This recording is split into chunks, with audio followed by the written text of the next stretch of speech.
We all good? We ready?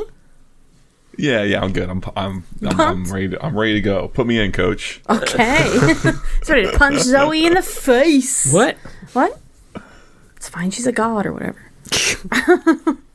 Or whatever. It's okay that we're showing her underwear and she's a little girl. She's 2,000 years old, you know. But in the story, yeah, no, right? Yeah. Hello, lore heads, and welcome to the League, exploring the League of Legends lore from A to Z. My name is Rebecca. And I'm John. My name is Mark. Today we're talking about the Aspect of the Twilight Zoe, who was released November 21st, 2017. Way longer ago than I thought, for some reason. Or maybe at first I thought 2017 was a lot sooner than it is. I went both ways with you. That's more what it is. Yeah, right? I feel like this is one of the few that seems exactly where I expected them, actually. Okay, all right. You play her really? sometimes, so maybe you have that. I feel like I remember when she came out. Yeah. And I thought I would take her mid because that was at a time where maybe that was something that I would do with champions. But I don't. Go mid lane? I don't. So I play her in Some ARAM jerk instead. you play with keeps playing mid. I don't know what the deal is. He won't relinquish his grasp over it. His wife's like, you're going to make me support a rando? No, it's fine. You can go top. No, first of all, you legitimately can. I don't care about the rando. I used to, but now, fuck it. I'll mute him. I don't care. I'll let him die. I'll go top lane with you. Yeah, sure. Fuck him. I'm not playing ranked. Wouldn't actually do that. Anyway, I guess do we want to do impressions? Sure. I was going to do that top one, but then I found another one that I liked. Oh, I love it. She says this to Lux. I'm going to have to back up a little bit. Oh. You don't own rainbows! That was really good. Thank you. I was once an 8-year-old girl, so I think I can. Well, I've not been. Okay, some of us, we didn't have all those advantages growing up. Okay. Oh man. Okay. Okay. I bear a message from. Oh hey, what's that? Love Discord tried to cut you off, but you were like, no. I'm not letting you. No. It was funny, but it did kind of disappear a little bit. Man, now I can't wait to hear y'all's Zyra impressions too. It's gonna be sexy. Yeah. All right. Hey guys, so cosmic change time, possible Armageddon, Twilight of the Gods, blah blah blah. You've been heralded. Oh goodness. I like it. She's got fun voice lines. She does. I didn't realize how many she had. You know what? That was what makes her feel like she's from 2017 is looking at all of her voice lines. Yeah. Riot was really high on the voice line shit at that time. People are going to go nuts over this shit. They're going to hear these voice lines all the time. It is better than when you play, Cho'Gath or Kassadin, and you're like, oh, great, I can't wait to hear these 9 lines over and over again. Who was it that when we were doing that Patreon video, who was it that called me Summoner?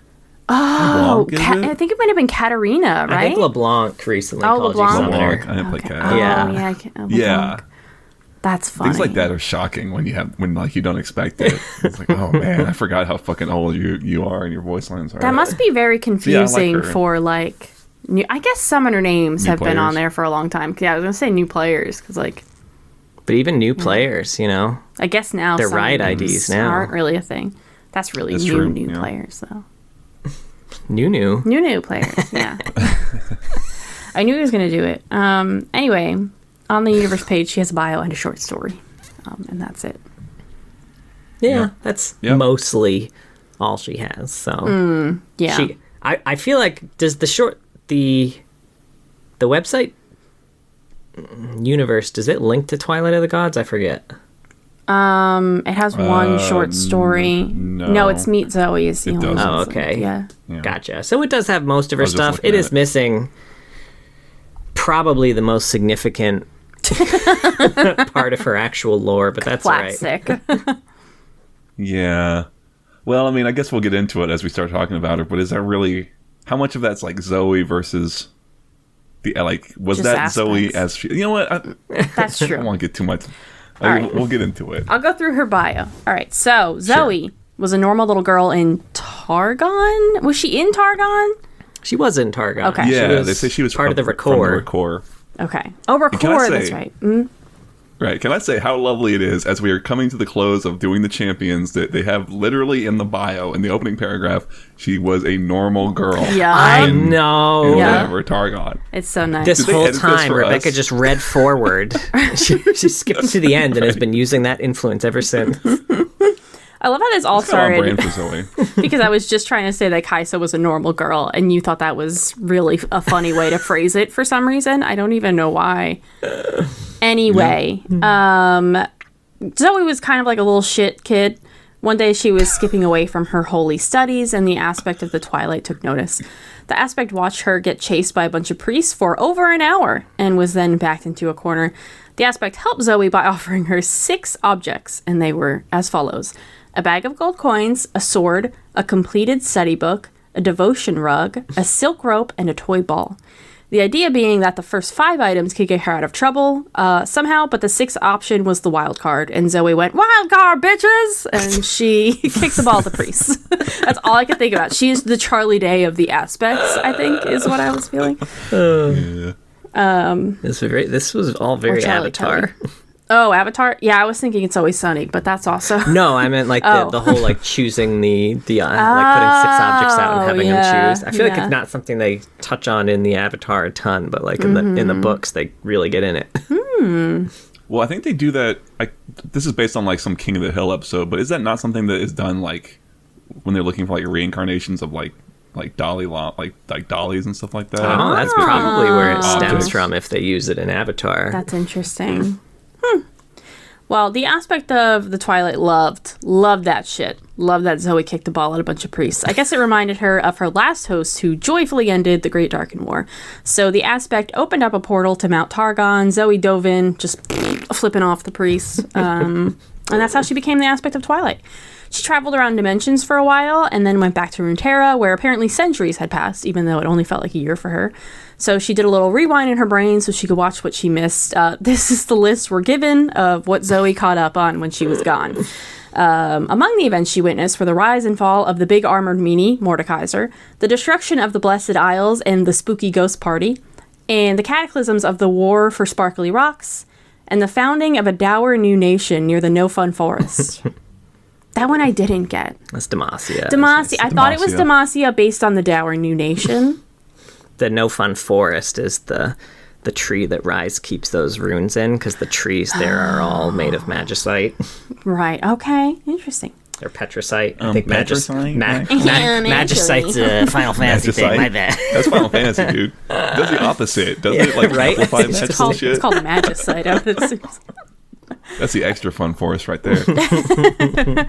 Zoe also noticed there were a lot more aspects wandering around. She tried to make friends, but they all fucking hate her guts. So she went to space and met Aurelian Sol instead. He also hated her, but she just kept coming back anyway. She calls him the space doggy. She really likes him. Eventually, she learned that he hates all aspects because in the past they gave him a crown that took his power. She really likes Aurelian Sol and wants to protect him, and while he hasn't said he enjoys her company, he no longer threatens to kill her when he, inevitably gets his vengeance. That's about it on Zoe. The bio ends with the idea that, like, all these aspects must mean that Runeterra is on, like, the brink of a really big change. And that's kind of it. Yeah. What?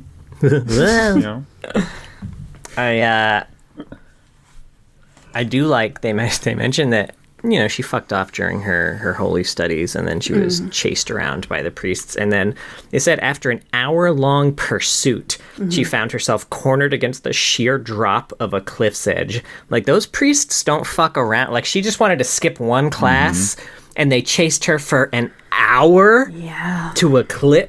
Man, let someone play hooky for a day. Come on. She's just gonna kick balls at you. Don't get engaged in power struggles with children. It's like, it's not going to work. We've been reading up, all of us, on dealing with toddlers, because we have toddlers now. This is not the solution. We're not supposed to chase Poppy to a cliff edge. No, you just push her off that thing. Oh my goodness. Yeah. Yeah, tell you what, man. I do like that she just gets the free portal to Targon, too. That just is wild. Get fucked, Atreus. No free rides for you. You gotta climb that shit twice and then fly once. Come on. Right. Yeah, they have a whole little line in there about, like, she broke the rules. Don't worry about why. Don't worry about it. Yeah, I guess it was like the Aspect chose her. Yeah, I mean, regardless. Okay, so when it comes to the bio, I'm kind of of two minds. Uh-oh. I feel like, can y'all still hear me? Oh, now you cut out for a little bit, but you're back. Okay, cool. I was gonna say I'm kind of of two minds. The reason being that, like, we've been doing this shit for a while, right?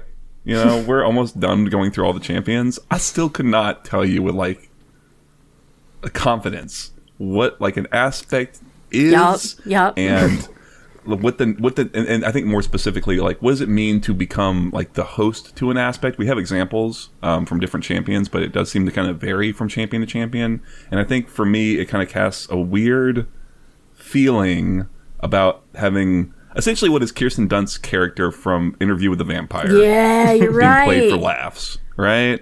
Where it's like, you know, she's talking about these really, like, I get the comedy, right, of talking about, like, the Rune Wars as, like, the war for the sparkly rocks, and I think that is funny. But at the same time, it's like, it is also an actual kid who now is sort of an immortal, timeless being, and apparently, like, all of her, like, this...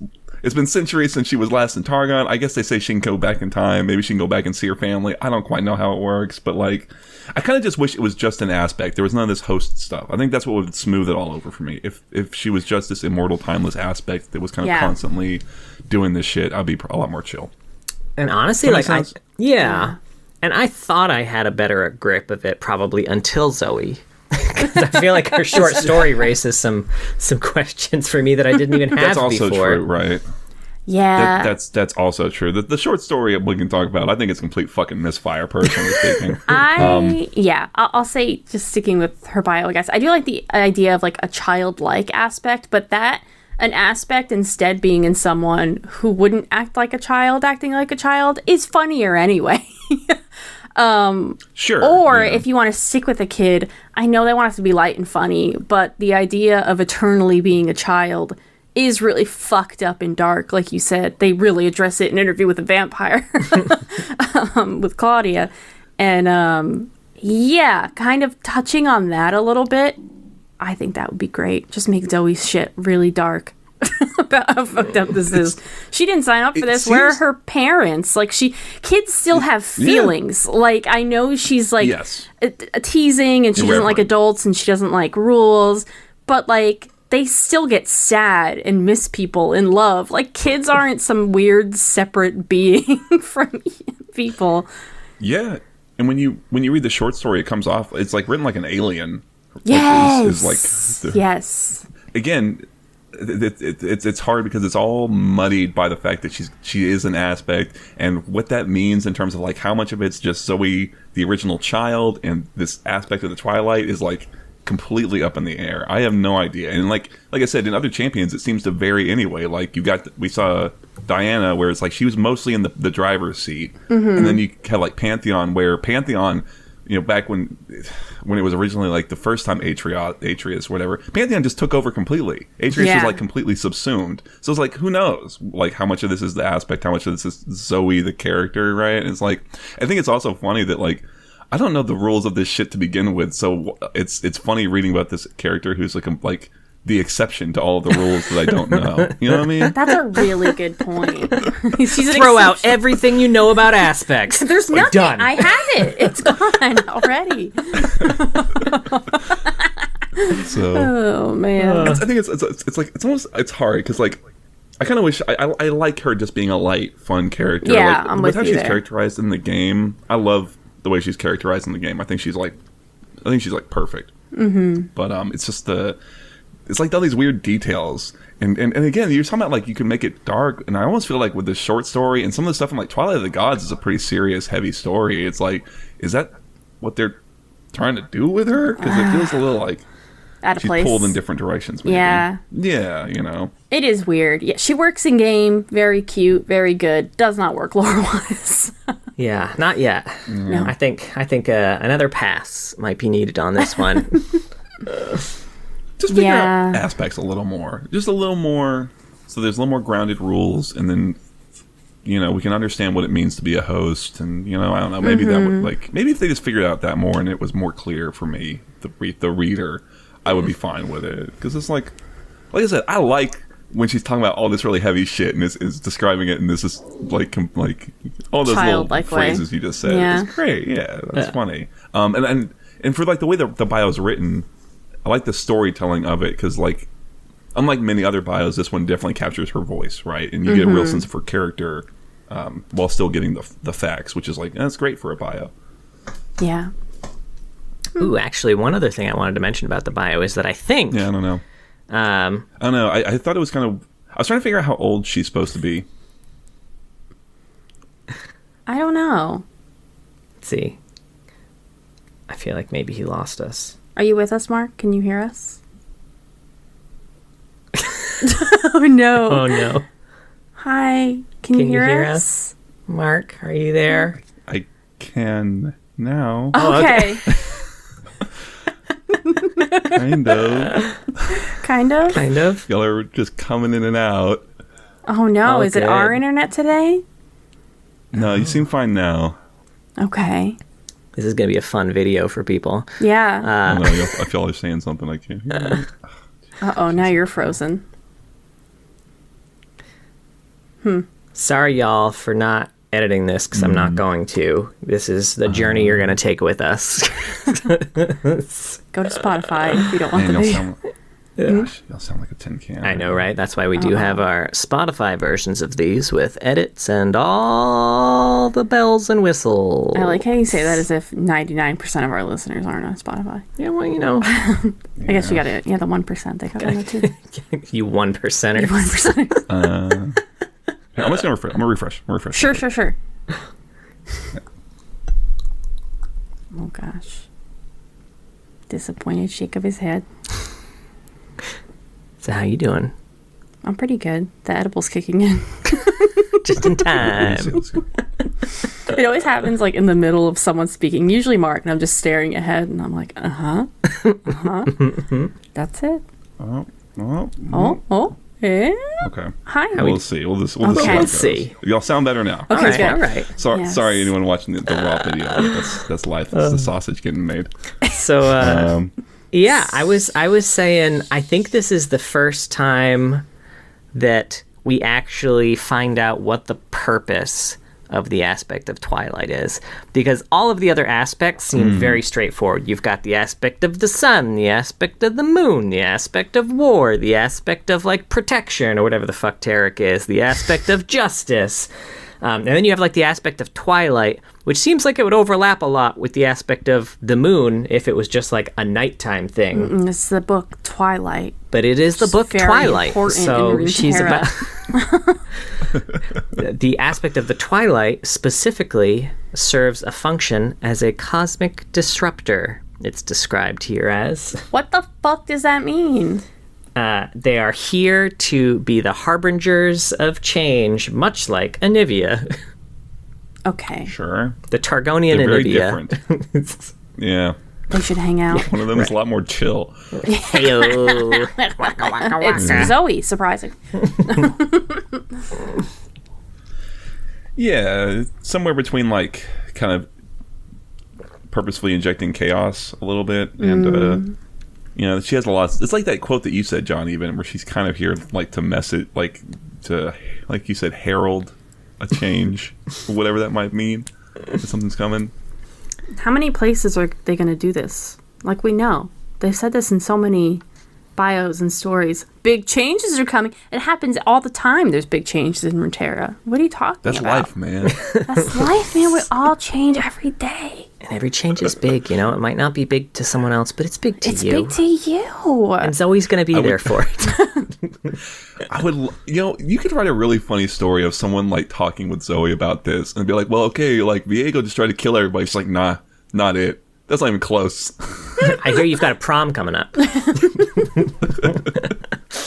Honestly, right? Like, it'd be kind of funny. I don't know.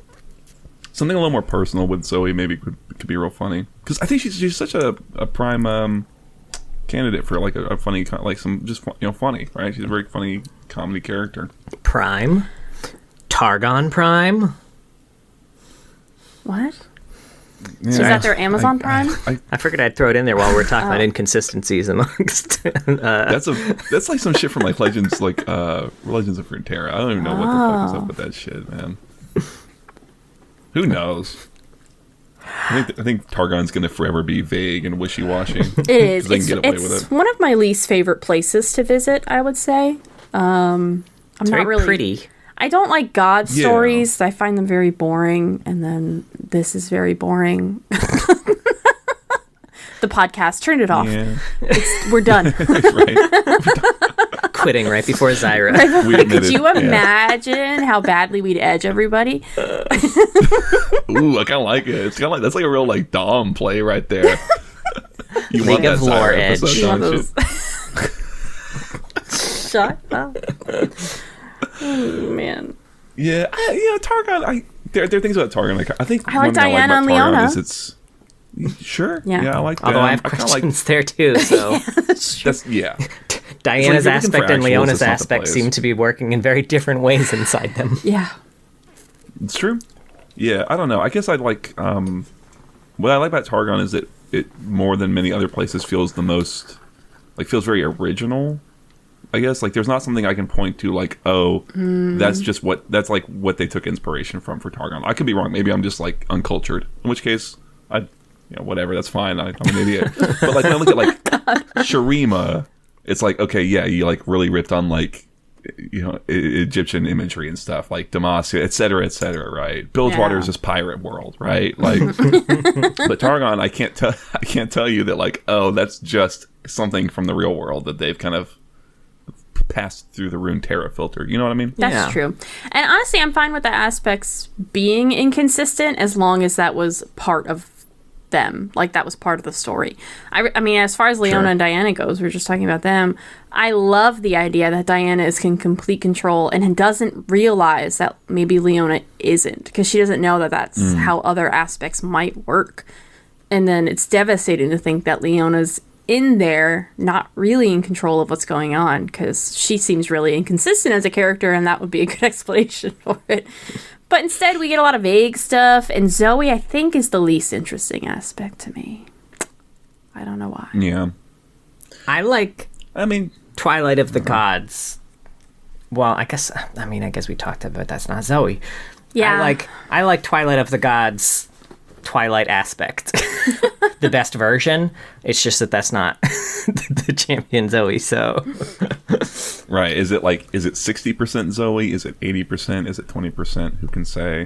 I agree too, because I don't know if we want to talk about that separately, but the way she's depicted there, I think does the dark kind of interpretation of it, I think the most effectively or well crafted.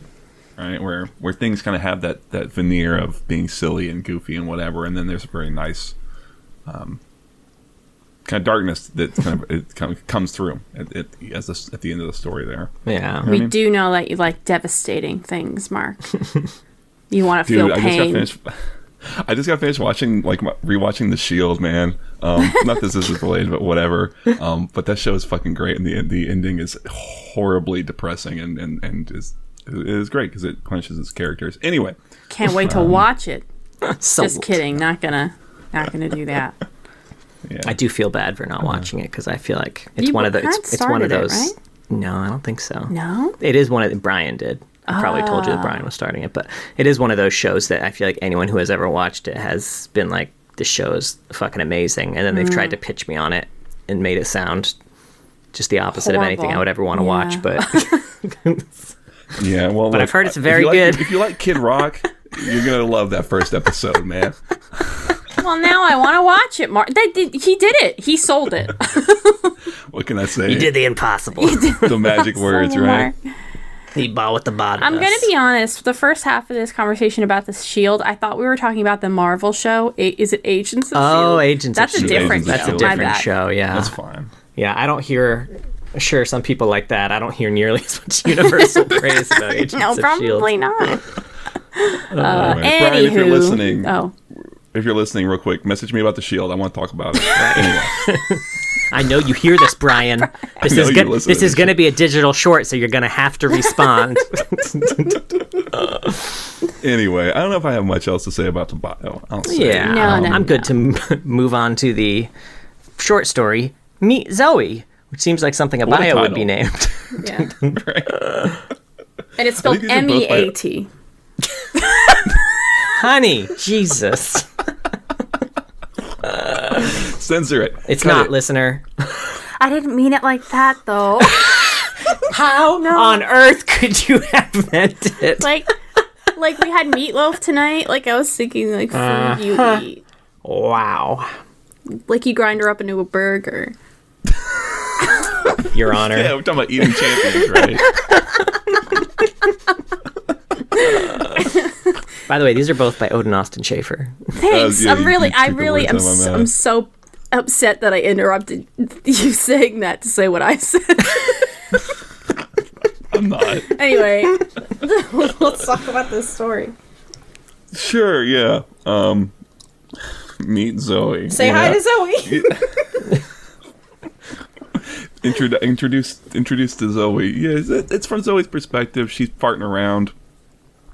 She's bothering squirrels and shit, and she spies off in the distance. She kind of makes a point that like she's trying to portal around, but she can't. So I guess the ultimate that we see in game is just her magic being like massively limited. Mm-hmm. Anyway, she's trying to figure out what's going on with it, but she kind of spies in the distance, like a small like town, I guess, village, walled little settlement, and there's kids there.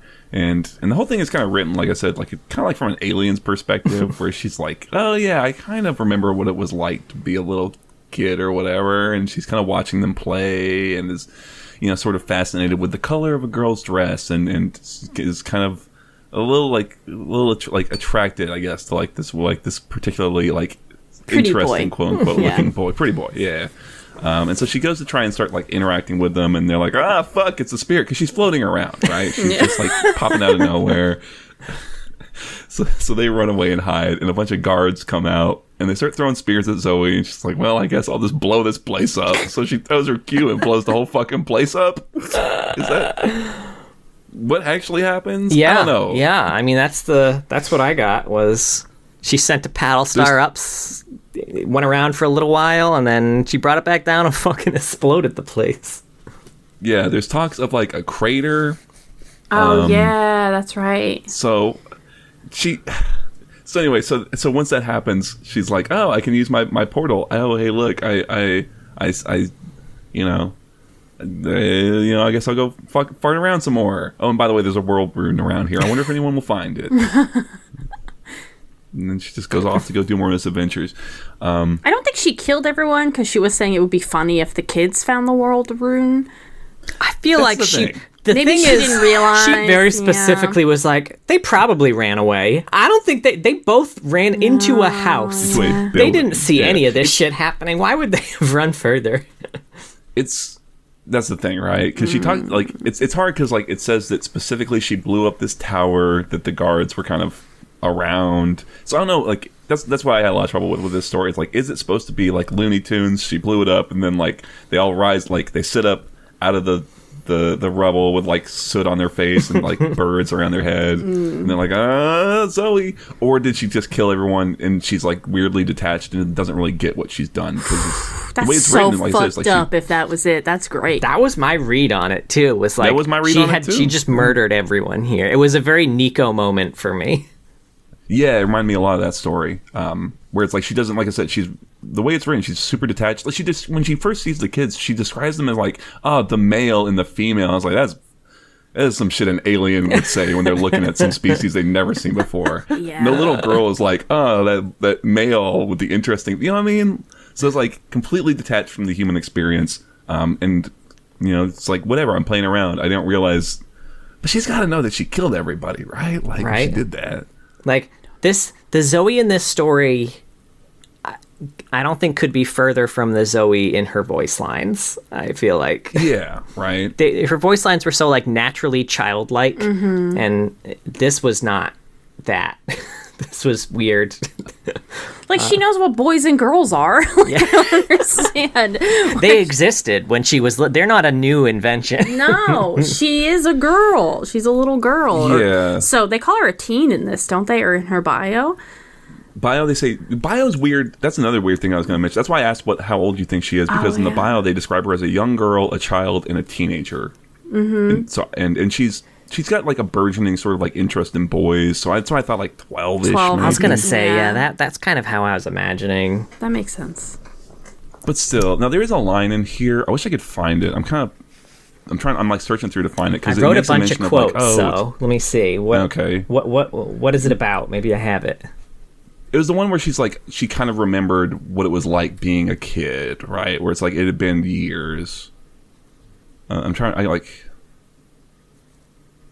It had been a very long time since Zoe was immortal or had even visited this realm, where like she's thinking about approaching the kids, and she's getting like that little bit of anxiety of like, what if they don't like me? And it's just like, and I think so. It's written, I guess, as if like because she's been not like been this aspect thing for so long and has been like in other places for so long, she's kind of like forgotten what it was like to be, like I said, detached from the human experience, which is like, okay, I guess that's why she's writing like this, but it's still weird. Yeah. It doesn't fit for me. And also in the bio said it felt like she was gone for a year and then came back to Runeterra and centuries had passed. So it would feel to her like she's been an aspect for a year plus, right? I mean, maybe more time has passed now, but that's very I don't understand. I also have a few more pieces of evidence that I wrote down as to why I think she has murdered this whole town. Oh, I love it. Okay. Yeah, I was looking through that too.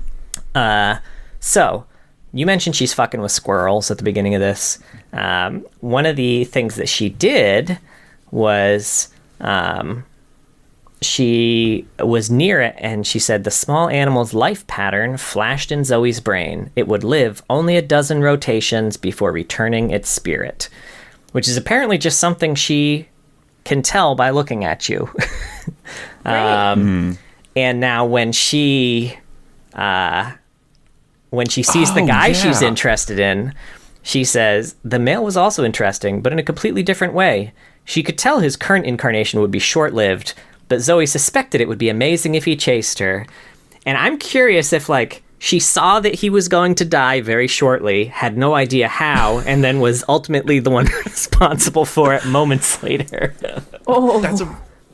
I did have trouble figuring out if that meant that, or if just, like, he was going to grow up and become, like, an adult.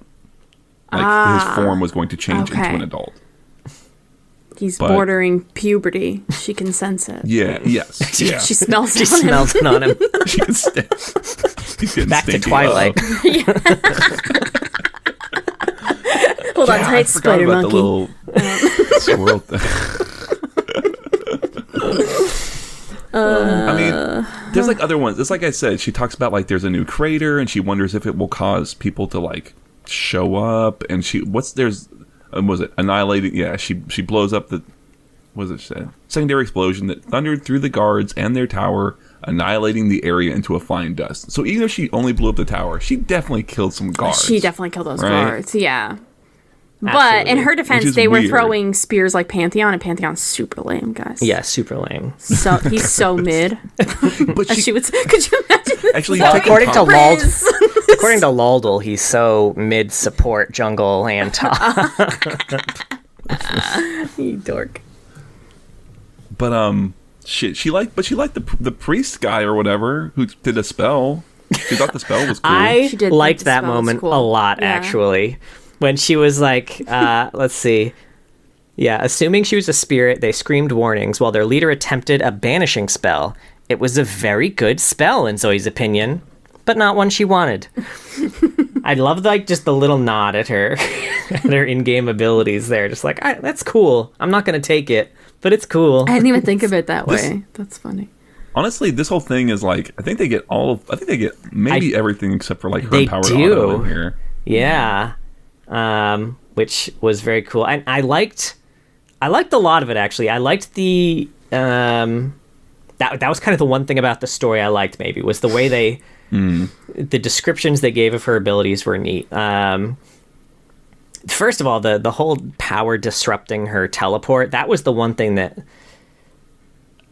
really gave me more questions about the aspects. So it says, like, a powerful magic was distorting Zoe's ability to travel. It probably related to whatever change she was supposed to herald, and obviously she hadn't succeeded yet. It was a problem, but not an unfamiliar one. She wasn't really sure what the message was, who it was for, or even what it meant, but in her experience, those details rarely mattered. The holy mathematics wanted to advance, and the messages generally fell into place shortly after she arrived. Which, one, is some quantum leap shit, which is hilarious. Two, it means that there's someone above the aspects pulling the strings, and I don't know who the fuck that is. Who fuck knows, man? I don't know who. And then she was supposed to blow up this town. That's the other thing. Like, I assume her mission had something to do with the world rune.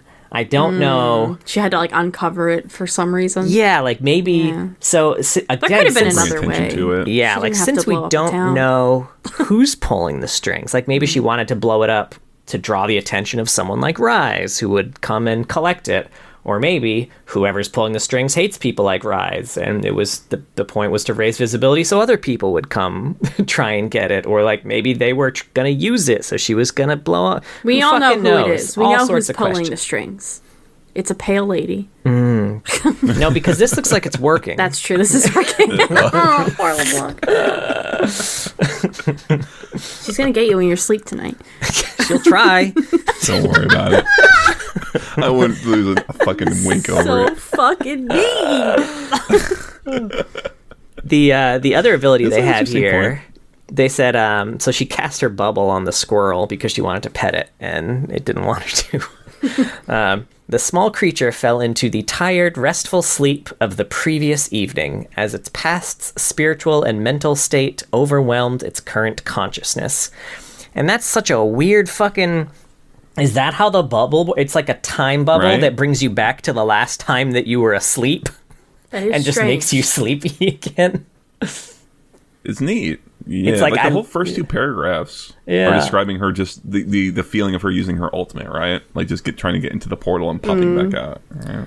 I'll say a problem I have with this is something similar with Annie, in that I don't think they know how kids act. And so she feels like very different ages, kind of depending. This does not seem like a 13-year-old to me, I guess. I don't know. This seems like someone who would be not much older than our toddlers, a little bit. Yeah. I don't know. She doesn't. She exactly acts very right. young. She wouldn't get that a squirrel doesn't want to be petted. Yes, and like that's shit, what it's seeming like, is she doesn't understand that a squirrel, and whereas a 13-year-old would be like, yeah, you can't pet a squirrel, they're gonna run from you. Even if she has been a god for a year or whatever. I think she'd still remember that. I don't know. That's what. Yeah, like that's the thing. Like that's why I was really trying to pin down her age, because if she was younger, like a proper child, it would feel more like, like a 6-year-old. Maybe I could see, right, where they ask like, I want to pet the squirrel, and you say no, and they're like, why? It's like, well, cause like they understand enough to like ask that question, but you can't really actually explain it to them. They also don't have like the consequences worked out quite yet, so her blowing up a town would make a lot more sense, and then not understanding that the people were dead, maybe. I don't know.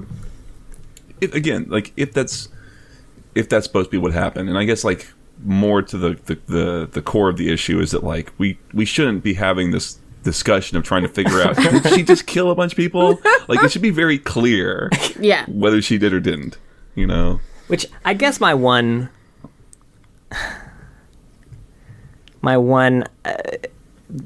thing on that is that we are getting this through her perspective, so maybe I can forgive not knowing for sure, just because like I guess.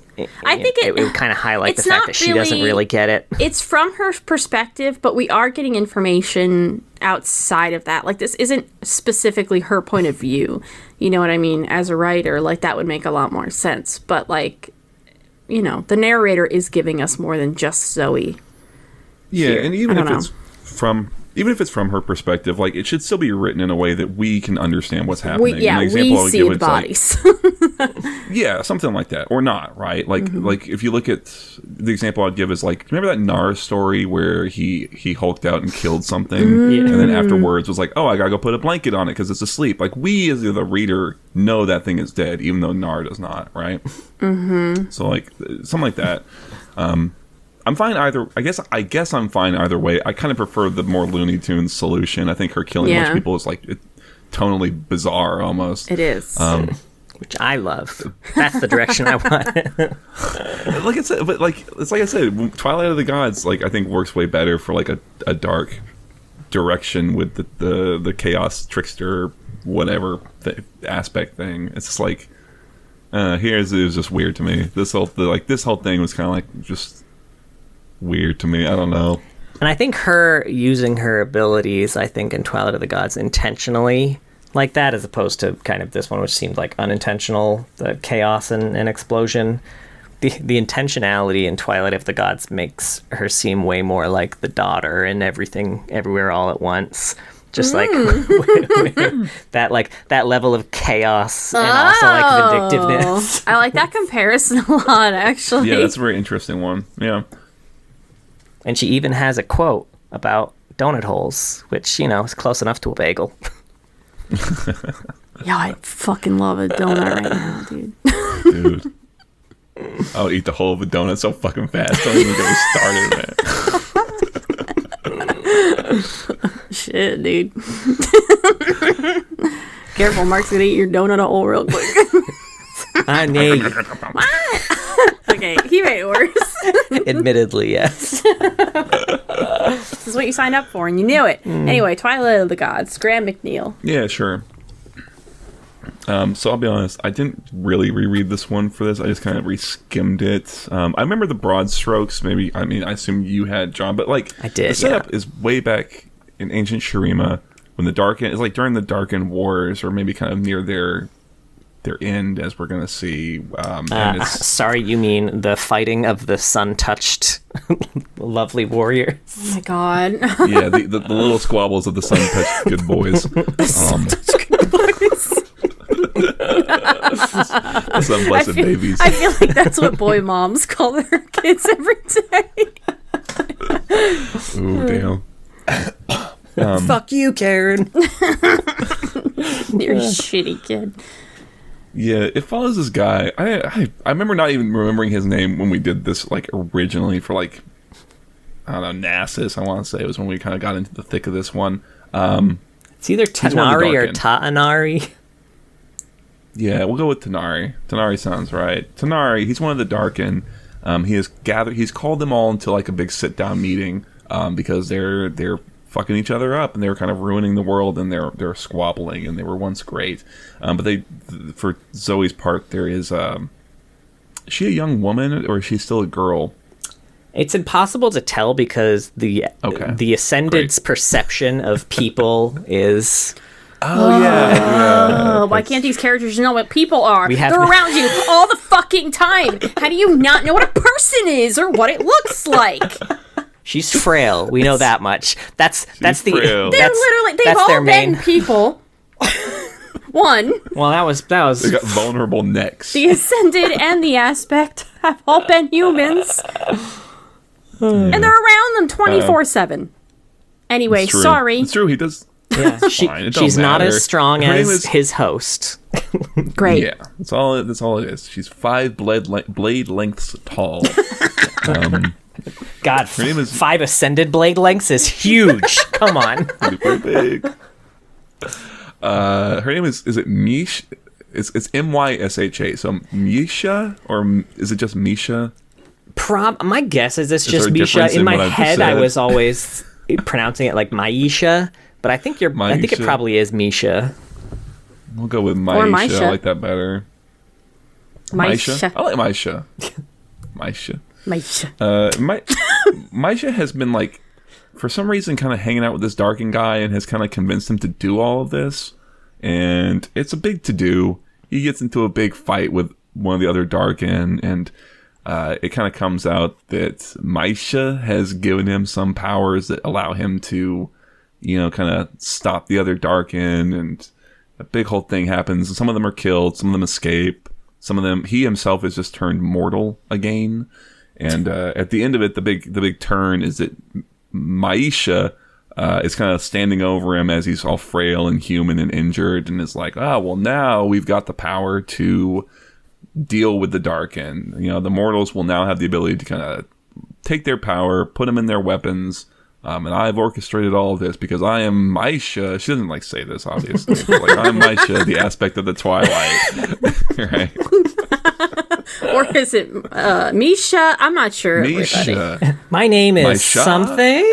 A train goes by. Big M.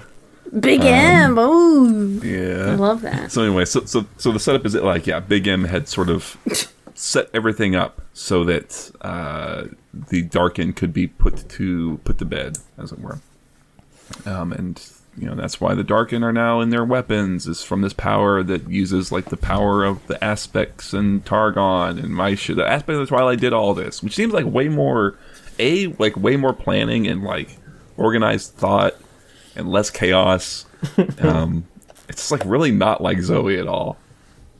It is. I don't know. You know what I mean? Yeah. I don't understand. The aspect of the Twilight said that Zoe reminded her of Misha. So where's that coming from? They needed to have Misha kick a ball in someone's face, and then I would have been able to connect the two, I think.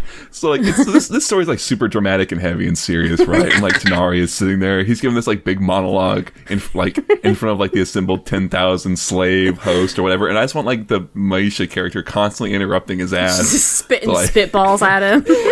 Right? It's like that one kid at any story time or whatever who just will not do whatever the fuck needs to happen and is constantly wandering around and taking the instructor's book or whatever. Yeah. So, yeah. Like I said, I don't know. Go ahead. I have a bunch of random notes about this one. Some related to Aspect of Twilight, some not. First, there's a few things I didn't catch the first time around. One, Tanari mentioned that I think he was describing Maisha here, that they had gold blonde hair like the men found in the cold north, which spilled around her shoulders, which I feel like is the first time it's even been referenced that an Ascended has made it to the Freljord. Well, I know that, I think it's Lysandra's bio, it's mentioned that Cyrilda got her shit fucked up by the aspect of the Twilight specifically. Oh. Yes. Because she tried to harness the power of the heavens. And Maisha came in and just beat the shit out of her. Now that I'm thinking about it, I lied. Aatrox has definitely been to Freljord, so I don't know what I'm talking about. Ignore me. Okay. Well, It also mentioned her features were youthful, but her eyes, one rich blue, the other twilight purple, held wisdom beyond the years. And man, calling her eye twilight purple, he was so fucking close to pegging it, and he just couldn't finish it, I liked this bit. It said, Ta'anari had no clear recollection of Maisha entering his service. The lives of mortals were so fleeting, he barely noticed when one died and another took their place. But Maisha had drawn his notice more than any other. Her defiant insolence was part of it, but there was more to it than that. She had an insight into the minds of mortals that he and all his kind lacked since trading their humanity for greater power. Which, I liked a few things here. I love the idea that Maisha's actually been with him for centuries, and since that's such a small amount of time to him, he didn't find it weird that there was just this one person with him for centuries, since all the mortals are just interchangeable to him. But also, the idea, the idea that she had such an insight into humans is so hilariously against what we just read in Meet Zoe. It's true. I mean, maybe that's Zoe. I don't know. Maybe Maisha was a lot more down to earth, but they do seem very different. I don't know. Now this is completely not related to the Aspect of Twilight, but another thing that was interesting that I missed here the first time. So Tonari, like, his spine was all bent from a big battle. And it said his spine was twisted after an axe blow taken during the Battle of the River Kalik, which, if you remember, the Sai Kalik is just this massive-ass desert now. So apparently, at one point, that thing was just like a big ol'-ass river. Interesting. And interestingly, there is one river near the Sai Kalik called the River Renek. So I'm curious if that's the same one, if it was just renamed Renek after, Renekton is, I guess, one of the, or I guess maybe renamed after his big sacrifice, or I don't know. There was a lot of interesting story building in that one sentence that was neat, but more than a lot of whole stories, so we could. No, I think that's a really neat detail, frankly, because something we see with Azir, right, is now that he's back, rivers are flowing again. It'd be neat to see rivers, like, if the Cyclic suddenly had this big river flowing through it that hadn't been around for centuries, right? So, this is another thing that he said about Maisha. Sometimes he sensed a measure of pity from her. At other times, a withering contempt. Which I get, because, she's apparently trying to do her thing here so that she can do her jump to her next body, and whatever she's doing is taking fucking forever. She just wanted to stop in and then teleport over to get an ice cream from somewhere else, and she's been here for 3 fucking centuries now. Right. He's giving his monologue. She's like, get fucking on with it. I think we mentioned this when we read this for Nasus, but I forget. So one of the powers that Maisha gives him is the ability to teleport like she does, to kind of use portals to kind of jump from one place to another, which he ends up using in his fight against, one of his brethren, to teleport out of the way of an attack and then jump onto his back. But the description they gave said he blinked. A terrible sensation of hurtling through an unending vortex overcame him, a tunnel surrounded by hideous monsters that lurked just beyond the threshold. Oh. It's like, I'm real curious now if the portals that Zoe takes, like, do they go through the void? Like, is that how they get from one place to another so fast? Like, it had very big, like, very big Nightcrawler vibes, I was thinking kind Nightcrawler, right? Yeah. I think we made the exact same comparison I think so. Back then, yeah. Yeah, I forgot. I kind of forgot about that. That is interesting. It's not really described that way in the short story, and that's been some time talking about her going into the portals. It seems that one in that short story at least reads sort of like a, like Portal, where it's just like you step into it and you just are immediately through it. But who knows, right? Different writers, or her magic was tamped down. Maybe she intentionally taught him the bad portal spell. Right. We have taught him incorrectly as a joke. The monsters aren't even real. Just like... that'd be fucking funny. So at the end, the whole thing that she did, she taught Tonari essentially an altered version of Moonfall, like Diana's Moonfall spell that could strip someone of their ascendedness and also just kind of fucking destroy them. And she yells out, "What the sun made, the moon will unmake," which I feel like was a nice... So you can correct me if I'm wrong here. I don't remember a ton about the Recore specifically. I know that they are Targonian, But are all the Record specifically Lunari? Because I didn't think they were.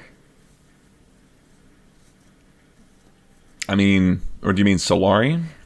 No, or did you mean Lunari? Yeah, so I know in her original lore, she's actually specifically a Lunari. That. In fact, her updated lore, they have not changed a lot. Yeah, Zoe's updated lore, they have not changed a lot. The one thing they really changed was that now she's a Record instead of specifically a Lunari. Mm. But I didn't realize she had old lore. I didn't actually look for it.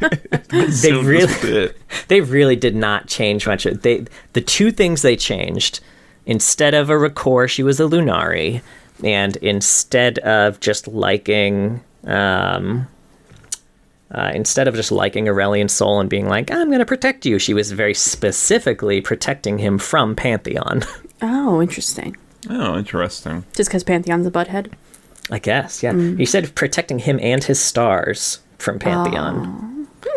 So I don't know. I don't know. And I don't know if it's at all tied to the fact that, Pantheon's stars disappeared when he was murdered or not. Doesn't seem like that would necessarily be something Aurelian's soul would even care about, but yeah, I don't know. But those are the only two changes from the old lore. And I'm curious if, this was a more recent story, but I feel like the fact that she is kind of teaching him Lunari magic, essentially, was more of a nod to her original lore. Yeah. I mean, maybe. I don't know about the Record question, to be frank with you. It's, I guess, I don't know. With the Record, I guess I always read it as they were just Solari and Lunari, and they kind of worked in harmony. And that's kind of the way I read it from this story, is that, when things are working harmoniously, they can handle any problem, right? The sun can grant these powers, and then the moon can be there to take them back. I don't know. That is a very interesting thing. Like I said, I didn't even look to see if she had old lore. It's she's pretty up to date. It seems like where it's at. I can imagine there'd be this old version. I wonder why they changed that. I know. Maybe they didn't want to tie her so hard into the Lunari Solari conflict, but I don't know. So when you say she was a Lunari, you mean Zoe, the original normal girl living on Targon, right? Yeah.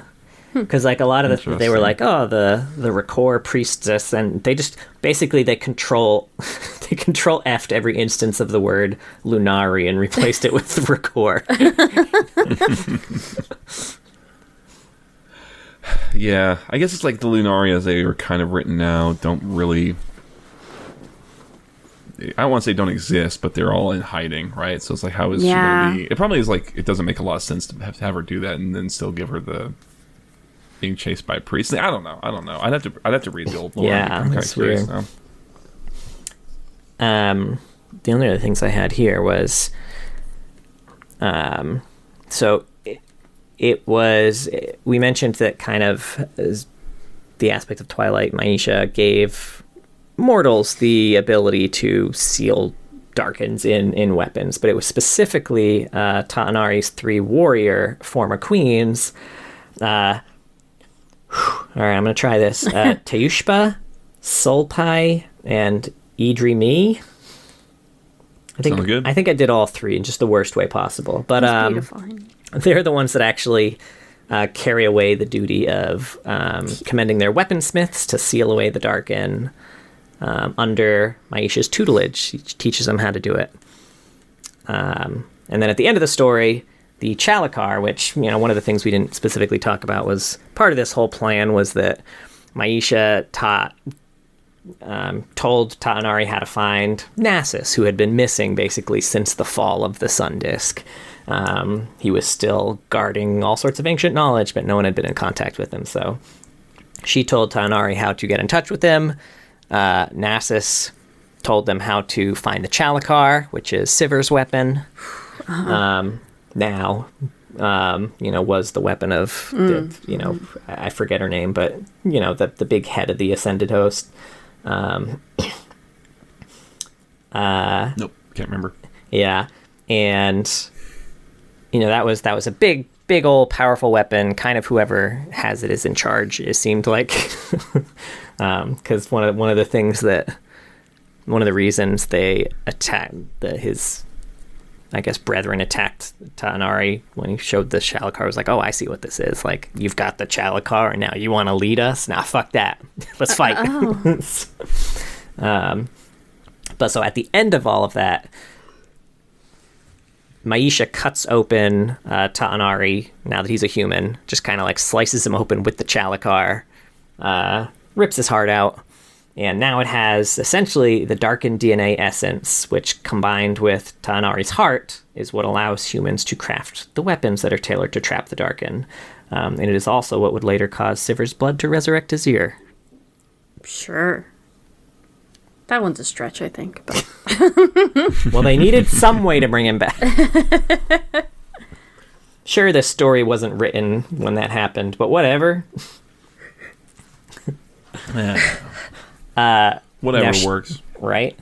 Now, she is mentioned in a few other stories, too. So one of the things we mentioned, she shows up in the Ice Witch, which is the Lysandra bio, where we find out that Cyrilda lost her voice to the Aspect of Twilight for attempting to command the powers of the heavens. And it does specifically say she lost it to the first Twilight.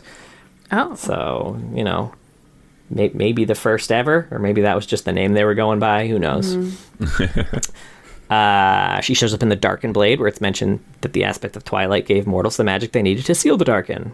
And then she shows up, interestingly, in the Ancient Fear, which is the Fiddlesticks bio, where an old Targonian legend speaks of how a child of Twilight stole the only joy from a ragged, whispering horror, which is likely tied to the key she always carries around with her, and kind of the empty cage in Fiddlestick's belly. Yeah, I remember this key thing. And this was actually something, so original Fiddlesticks also had a key around his neck. This is something that's actually maybe the one thing that has carried through between his rework is the idea of this key. Yeah. Do you think he'll ever get followed up on? Why do I even ask? I know, right? We can ask that about everything. They do in Star Guardian. Does that count? Kinda. Yeah. Then I'm yes, curious. they will. Now you piqued my interest. Yeah. So that's all the canon stuff. She does show up in one cinematic, A New Journey, inspired by the true story of Michelle, a university student and League of Legends player who joined a team and joined the fight. In some of the battle footage in this, she's fighting Zoe as Yasuo. So, which as I'm thinking about it, man, that's got to be annoying as Yasuo. Put up a fucking wind wall and she just portals around it. So get fucked. Yeah, I'm curious. I don't know that matchup.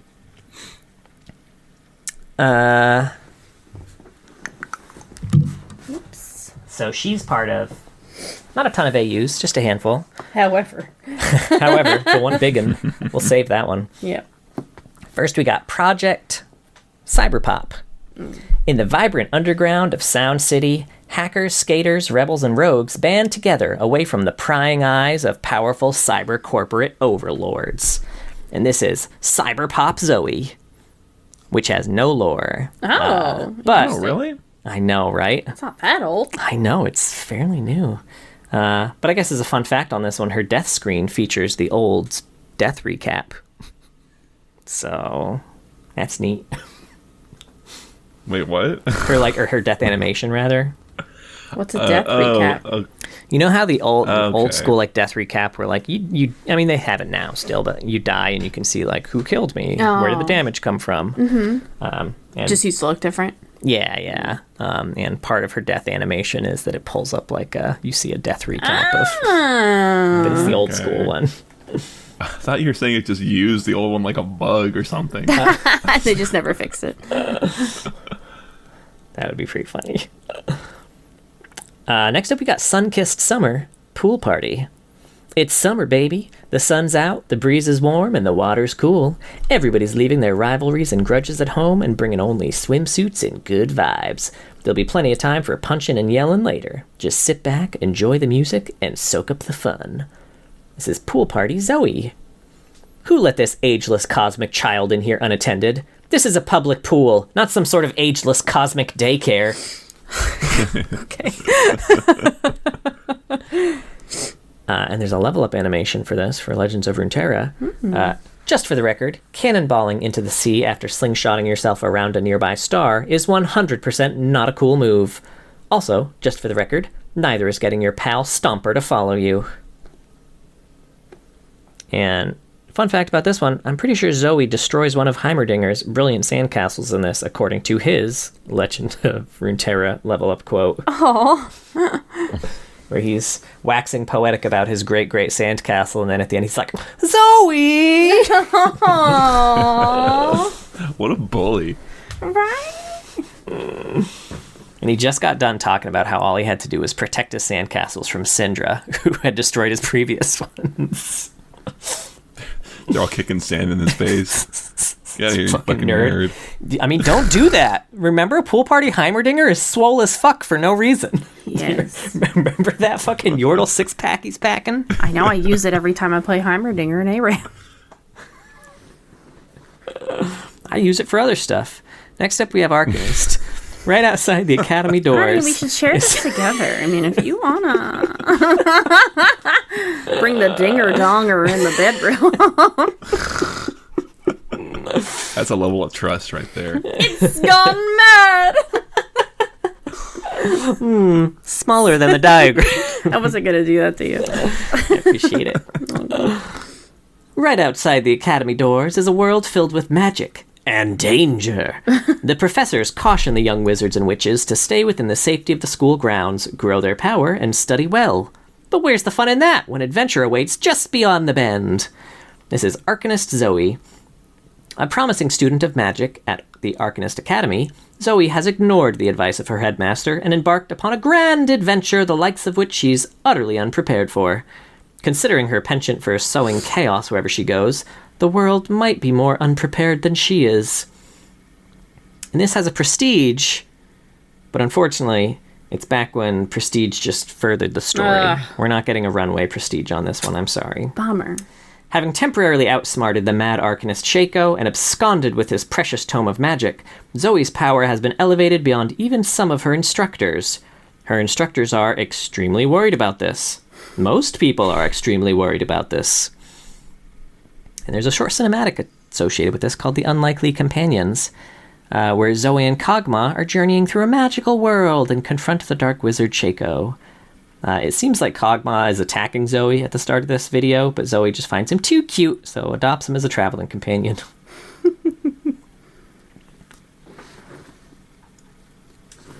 Next up, we got Tales of Borealis.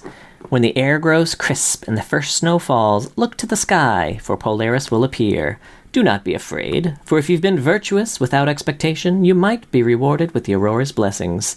But remember, no matter how you act, you cannot take your fortunes for granted, because Polaris comes every year, and no one escapes punishment. This one is Winter-Blessed Zoe. An impatient warden Zoe strode past the waiting sage to make her plea. Everyone relied on her flock and crops, and her harvest would be unequaled without the Aurora's blessings. Polaris considered the three leaders' wishes, and with a wave of her hand, conjured the Aurora into two shapes, a sinewy mass of teeth and fur, and a tireless, smiling soldier. And as we talked about last week, for Zilean, this is kind of meant to be read in order from, the skin bios for everyone who's part of the skin line.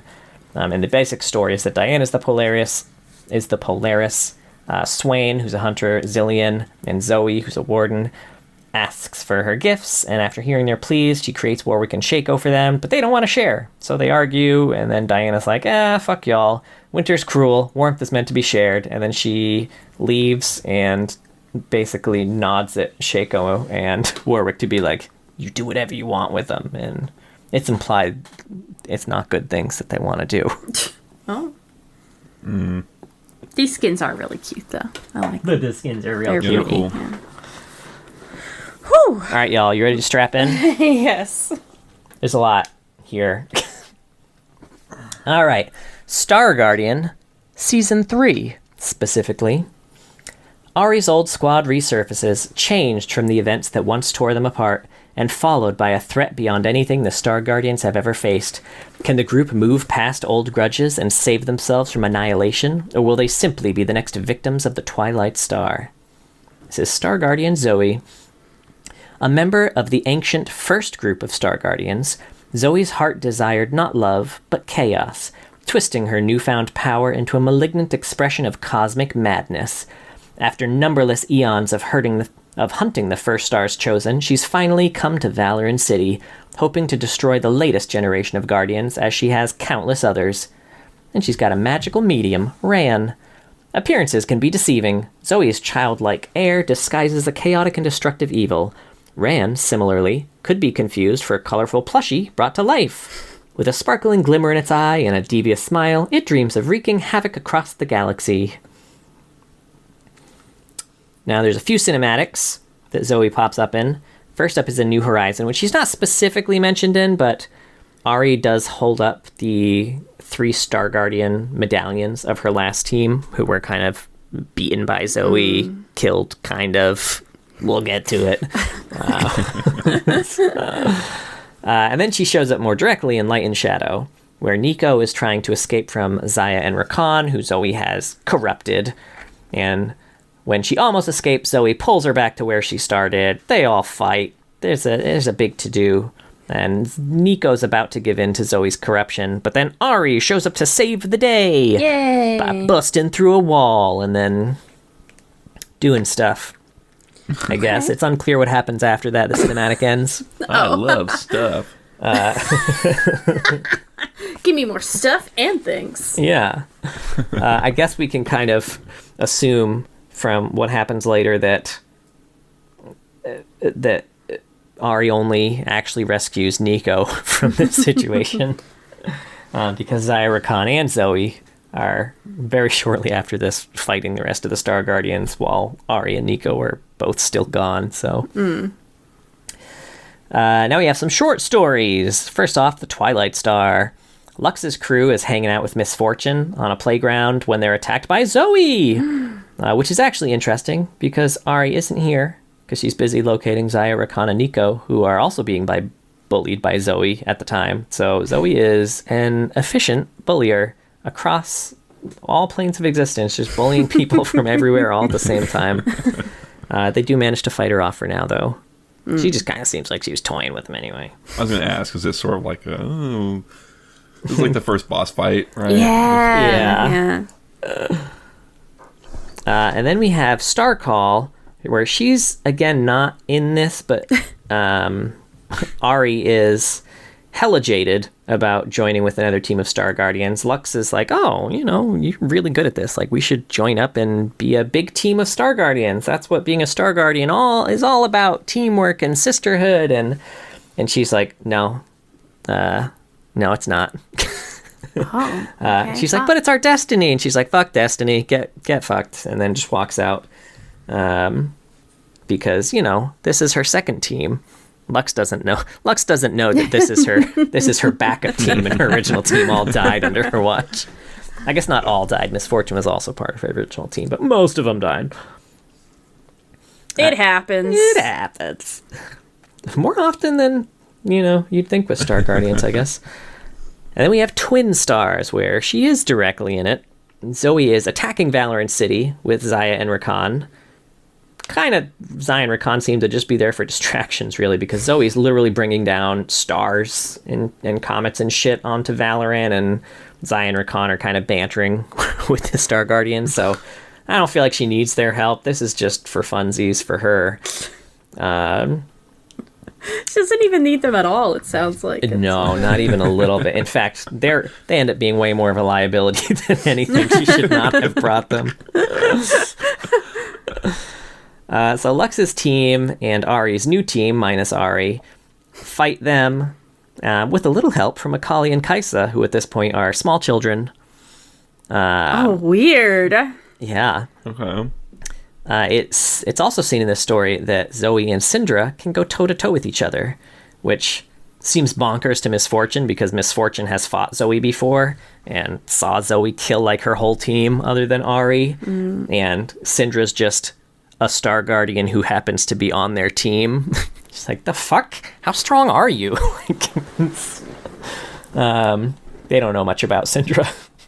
Yeah, I remember those. Yeah. So Zoe spends a lot of the fight just trying to turn Zaya against her old teammates, which does not take a lot of pushing because Zaya already is pretty pissed off at her old teammates, mostly because she wasn't technically dead when Ari and Miss Fortune left. So they all fought. Rakan had died, Nico had died, and Zaya was dying, but was still alive. And Ari was like, shit, we're all gonna die here, huh? Like, Miss Fortune, we gotta go. And Miss Fortune's like, no, but Zaya. And she's like, nah, we gotta go. Zaya has not forgotten that. I wouldn't either. But Zoe's still poking anyway. So let's see. At one point, Kaisa pops up to give an inspirational speech about how friendship and teamwork and all that stuff. And Perfect. Don't give up. Zoe gets very mad at this. Especially because she keeps trying to, she's like, hey, shut up. And Kaisa doesn't listen. She's like, no, really, hey, do what I say. And she's not listening, and that's making Zoe really mad. At this point, Ari and Nico show up and join the fight too. This makes Zoe extra mad. Oh no. So she turns temporarily invincible and super big and super strong, which I guess is just a thing she can do when she loses control. Just the Avatar. It's like a good deal, I guess. Sure, yeah. Eventually, so she part of this is that she does have power up time. She's invulnerable while she's powering up, but she does have her 3 Dragon Ball Z episodes of charge up time before she can use this power. So only 3? Damn. That's quick. While this is happening, Ari's team manages to talk Rakan into siding with them. Because Zaya's full corrupted, but Rakan's just kind of partially corrupted. He kind of sees... He's still kind of there. So, yeah, he's able to fight off Zoe's corruption. Zaya resists the corruption for a bit, too, but then kind of gets... It looks like the corruption's really taken over her body, and she's about to be fully gone, and Rakan sacrifices himself to save her, basically. He takes on her corruption, and then all the Guardians make this big coordinated attack against Zoe, and it all concludes with Rakan piercing through her using the power of the other Star Guardians and Zaya's corruption and Zoe's magic, which does the trick. He's presumed dead. We'll later see that that's not the case. Zoe disappears, so Syndra disappears after her to survey planets for signs of her, because she knows she's not really dead either, so... and there's some comics that follow this called Star-Crossed, where Zaya, she's not corrupted anymore. She's still sure as hell not happy with Ari and Miss Fortune not joining their team, and she wants to find Rakan, so she decides to make her own Star Guardian team. So she's off recruiting Star Guardians. We do see the final moments of her initial fight with Zoe as Rakan's dead next to her, Nico's dying, and then Ari's pulling Miss Fortune away to save her life. So, Zoe's not in the comic much, but we kind of see some flashback scenes where she pops up like that one. Also, Rakan's the main antagonist, but he talks about Zoe a lot. And as Rakan says, good old Zoe. We don't talk, obviously. She killed me. I killed her. We're both still alive. It's very complicated. After she recruits her team, we find out that she still has some of Zoe's corruption in her. Rakan did not take it all out, but she has found a way to harness this power and combine it with the light power of the Star Guardians to create extra strong power, which she uses to save Rakan. Nice. Slick. Spoiler alert. And then finally, she shows up in the visual novel, Another Sky. So in the aftermath of Twin Stars, Kali and Kaisa become full-fledged Star Guardians. They're, I feel like high school age now. And kind of Kaisa's leading her own team. But a new threat looms in Valorant City. It's Fiddlesticks. Kaisa meets with Syndra, who's accompanied by Zoe. It's kind of like a secret meetup. Like, Syndra's like, oh, meet me at this ramen place. So Kaisa shows up and Zoe's there. It's like, whoa, what the fuck? They're shocked. One, to see her alive, since they all think Rakan actually killed her. But also surprised because Syndra's just kind of chilling with her and not trying to kill her.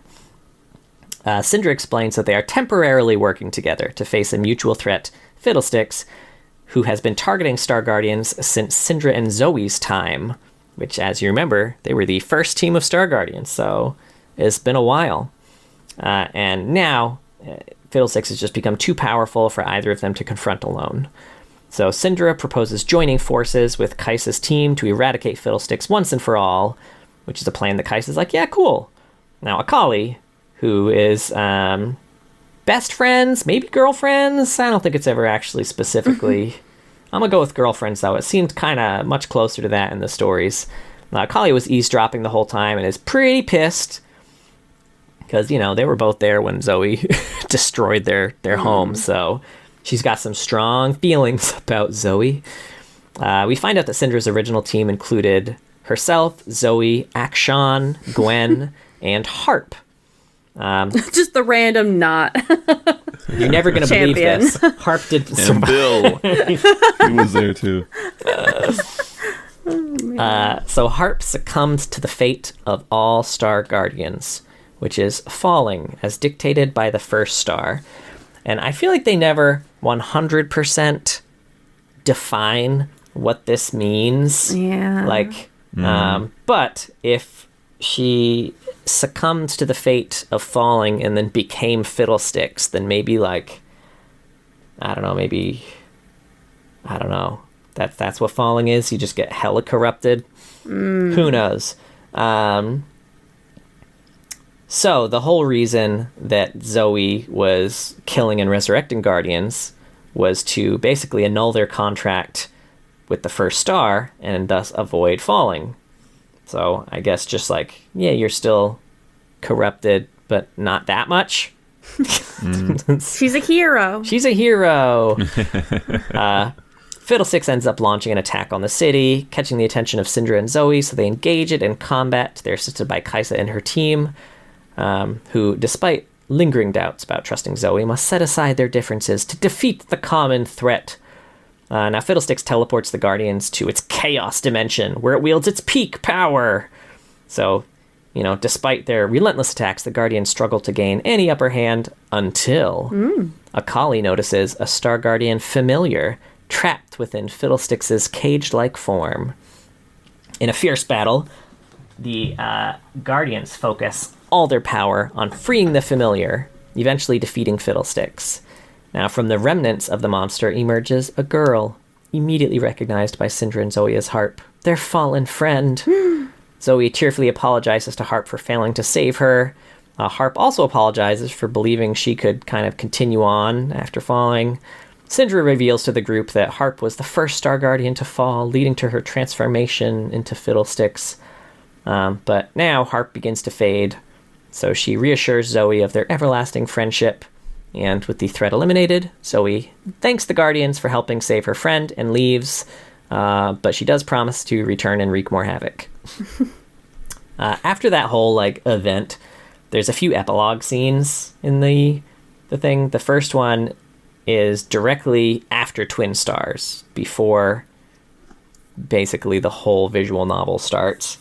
And this one is right after the invasion. Zoe notices that her powers have diminished, and Syndra has found her. Syndra mocks her fall from power, and is like, I can just finish you off at any point. But instead of doing that, because Zoe is now kind of less corrupted, she now understands what she is. She's like, oh, was I the baddie? So Zoe asks Syndra, Zoe asks Syndra why she had not acted sooner, to which Syndra responded that Zoe only became the way she was because of the first star. So I guess she was like, you probably could have killed me. Why didn't you? And Syndra was like, well, this isn't your fault. You know, the first star is the big old asshole here. Like, Zoe then questions if Syndra intends to team up with her to confront it, though Syndra states her goals are far different. But she does propose one last mission together, laying Harp to rest, which, you know, kind of leads to the team up that we see later.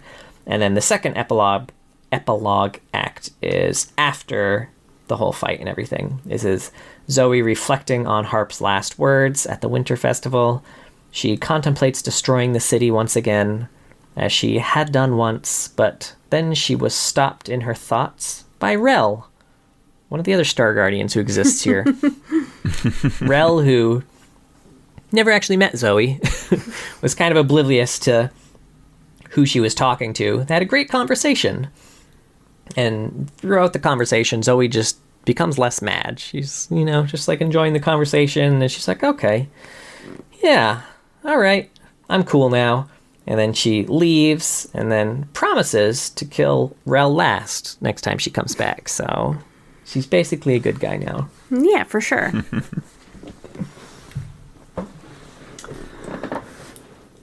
That was Star Guardian. Nice. Very nice. Thanks for doing all that again, honey. No problem. And we got one last one here, which you may be surprised if you were looking at her. Have any more skin? Yeah, I did look at them all. Storycraft. What the fuck is it? Long ago, the defeat of the great beast Galio gave rise to Lunar New Year traditions that are carried on through the retelling of that epic tale. Within the story itself lies a living world all its own, but when the world of the story is suddenly interrupted, the characters must work together to fix the mess and see their own myth through. This is Mythmaker Zoe, a Wild Rift exclusive. Okay. Dissatisfied with their dress rehearsal performance, director Zoe decided method acting would do them some good. So she used her magic to send her performers into the paper world of the play itself.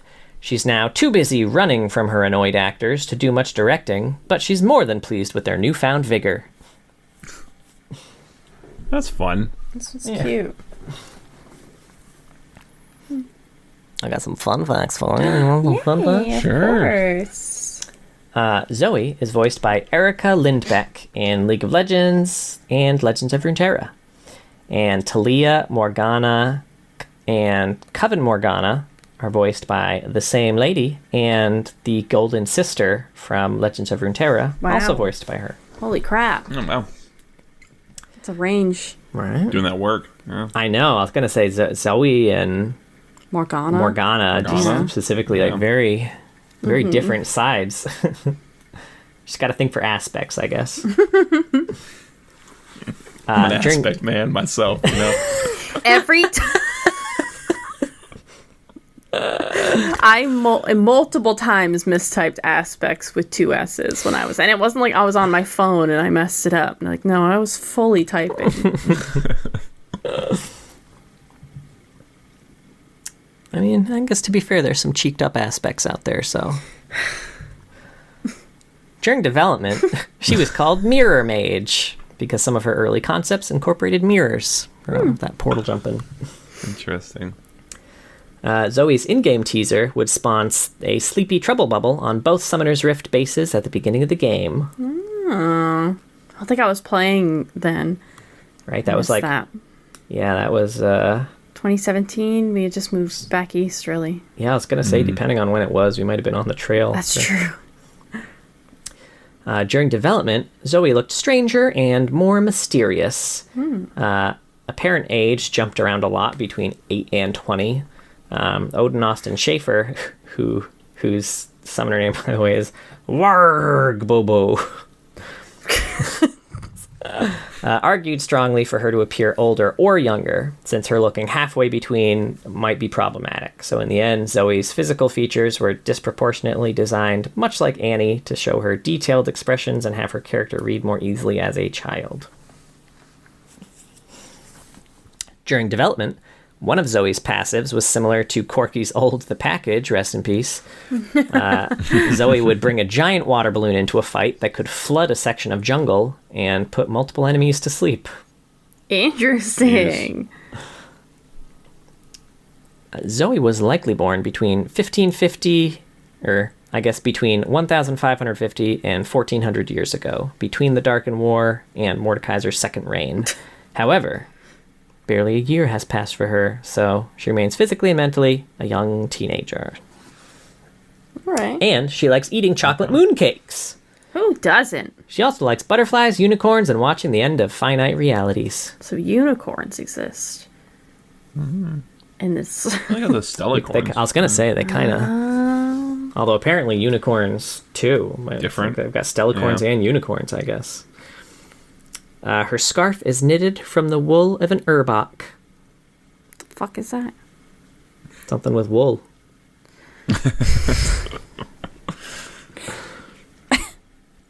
Zoe was the second release champion from the Lunari Order. Oh, and they removed that. She can change her eye color on a whim.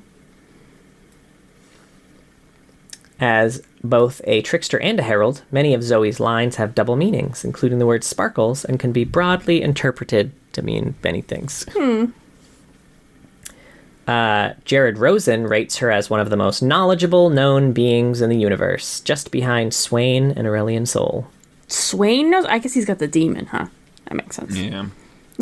Same, and that bro's reading 24/7. He knows as much as two gods. The Ionians' use of Twilight is very separate to the meaning given to it by Targonians. So in Ionia, they consider Twilight as a time, when dark and light are in balance, while Targonians view it as a time of transition or change. I think I say they view it as a time when the sun is still setting, but it's not quite night yet. That's what I was thinking of it as. As a time of day.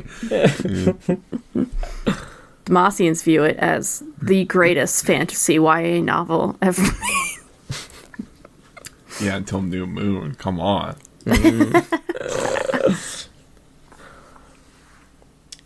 What comes after New Moon, Mark? Breaking Dawn. No. Right?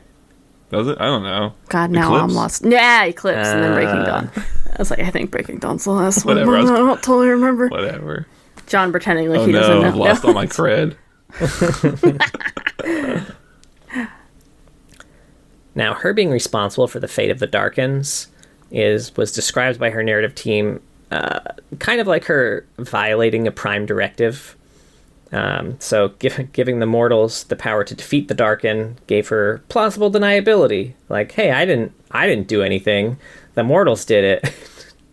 Interesting. Was she a loose cannon cop? Right. She getting her ass chewed out by the chief up in Targon Prime. She wears a shirt. Aspects don't kill Darken people with aspect weapons too, or something like that. God damn it, Zoe. Turn in your bouncy ball and your roller skates.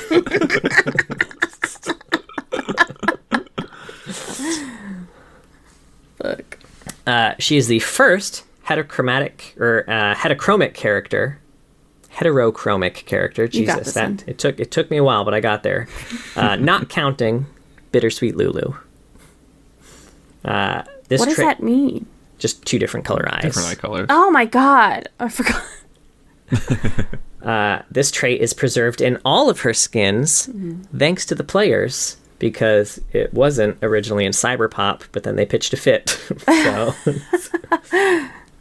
Weird. Zoe has multiple walk cycles that change randomly over the course of the game, but players can also toggle to the next one using the toggle keybind, which by default is just Control 5. Ooh, I didn't know that. Yeah, so you can be skipping all the time if you want. That is fun. Zoe has a cameo in the action role-playing game Crosscode. What the fuck is that? Just a different okay. game. I've never heard of it. Zoe carries... I know it's another game, John. Jesus, sorry. Oh. I don't know what you want from me. I told you the genre even. It's an action role-playing game. Zoe carries around a moonstone, one of Bard's chimes, and a key that belongs to Fiddlesticks. Zoe's color palette... Cheesy. I know, right? She needs to hook up with Nami.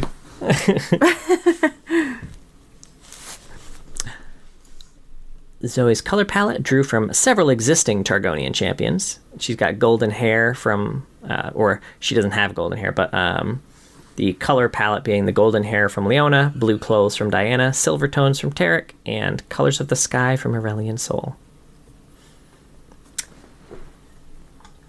And finally, her Cyberpop skin resembles Futaba Sakura from Persona 5, which is interesting because that's another character voiced by Erica Lindbeck. Hey. Interesting. Full circle, baby.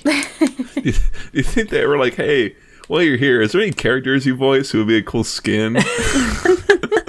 That's definitely how they got it, for sure. Right. Might as well. I mean, if you look at the other Cyberpop skins, first of all, the fact that they're a part of Project at all is weird. It's super weird. That is yeah. weird. But there's not a lot of them in there. Yeah. Well, any final Zoe thoughts?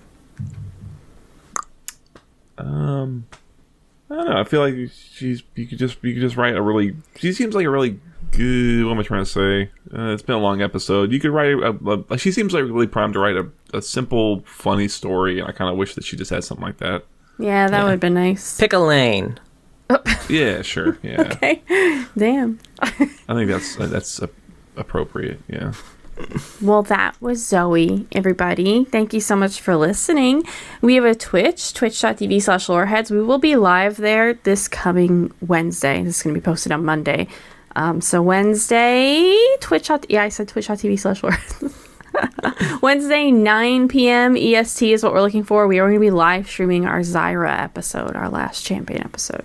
So if you want to pop in and ask some questions, which we'll probably answer either at the very beginning or after we've kind of gone through all of her lore, which we don't expect is going to be very much, come on in, ask some questions. We also have a YouTube. If you can't make that live stream, it will be posted there. And we also have lots of little funny clips, our stunning, gorgeous mugs. Uh-huh. I was thinking a drinking mug. I forgot we have No, your face mug. Face. He's like looking around for his mug like, oh shit. To be fair, we do have a lot of stunning drinking mugs too. We do. But we're not usually drinking out of mugs at nighttime when we're recording. Should be. Mm-hmm. It's going to be our new thing. Don't drink coffee for the last episode. 10:30 p.m., which is what the time is right now. Oh boy. Yeah. We also have a Discord. You want to find some people to play League with or ask us questions there, join the Discord. We also have a Patreon. We kind of talked about it a little bit, but we did just post some content where we played champions that we don't freaking know how to play at all. It was rough, but fun-ish. We did it. I feel like I wish I was drunk before. Yeah, I might have enjoyed it more. You wouldn't be able to tell that we weren't based on our gameplay. Sure, right? Yeah, getting 5 people playing a champion for the very first time together, shit's rough. But yeah, you can see that, Gem. We'll have more content coming up soon. Thank you so much to all of our patrons. But a very special thank you to our Medarda tier patrons, Mr. Dead and King of Hearts. If you were playing a game in a backwater town with a power crystal nearby, I would join and we'd have a good time and I would not blow up your town. That's promise. Good. Okay, good. Don't blow up any towns. I promise. A damn first town in every D&D campaign. Never makes it. All right, everybody, please be sure to join us next week. We are going to be talking about Rise of the Thorns, the bad bitch herself, my main champion, finally, Zyra. Woo!